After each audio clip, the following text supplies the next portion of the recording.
Hi and welcome back to Media Madness. Today I'll be teaching you about marketing theory, uses and gratifications, and how Hallam FM. All the way back in 1987, media theorist John Hartley suggested that media producers must enter into a relationship with their consumers.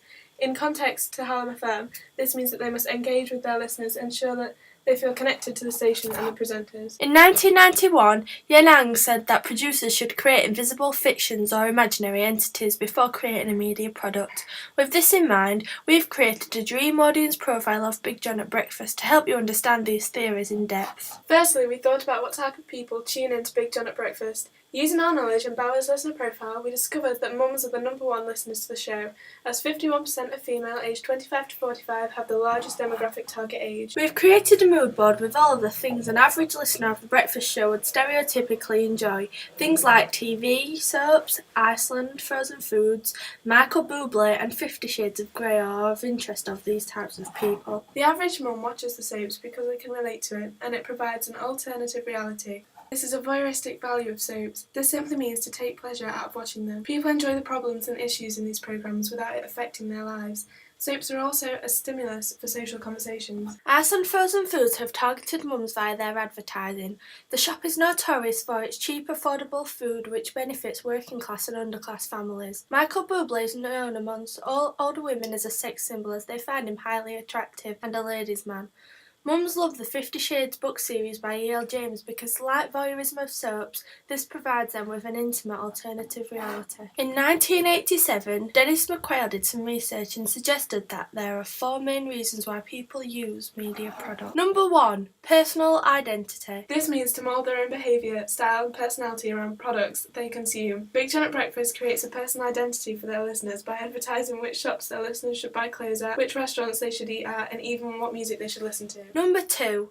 Personal relationship. This means to create a basis for conversation in social situations. Big John does this by discussing the local news, gossip and TV biz. Number 3. Surveillance. This means to find out information about something. In relation to Hallam FM, Big John at Breakfast uses this by broadcasting the local traffic updates, school closures and local news.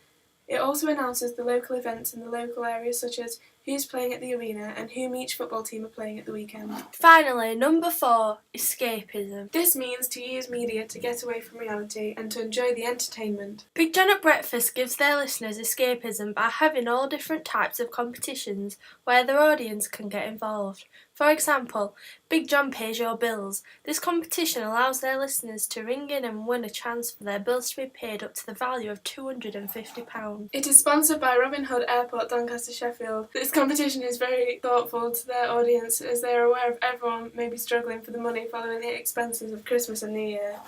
In 1983, media theorist Jeremy Tunstall did some research and came up with the media consumption theory. He said that media is consumed in 3 ways. Number 1, primary. This means that the consumer really concentrates on the medium. Number 2, secondary. This means that the consumer is doing other things whilst the media is on. Number 3, tertiary. This means that the consumer is paying subliminal attention to the medium and it is playing in the background. Now that times have changed due to the new technologies, radio is now a primary media as you can broadcast it while sat on the bus, whilst doing some revision or even whilst laid in the bath. In terms of Big John at Breakfast, new technologies have helped the show interact with the audience more. Listeners can now text in, ring in and even tweet the show to request their favourite song, update the traffic news and get involved with the competitions. Media producers use the marketing theory in order to be successful. This theory is called AIDA. It stands for attention, interest, desire and action, but we'll go through it in order to tell you what each piece of it means and how it is used in Hallam FM. A. Attention and also awareness. This basically means to attract the attention of the customer. Big John does this by being very friendly, upbeat and down to earth. His exciting tone of voice engages the listener, making them enjoy the show. I. Interest. This means to raise the customer's interest by focusing on and demonstrating advantages and benefits. Rather than focusing on features as in traditional advertising, Hallam FM does this by advertising local businesses, promoting themselves on buses, sponsoring local football teams and broadcasting local events. D. Desire. This means to convince the customer that they want and desire the product or service and that it will satisfy their needs. Big John at Breakfast creates a financial desire with their listeners as he has competitions where the listener can win huge amounts of money. A. Action. This means to lead customers towards taking action and or purchasing.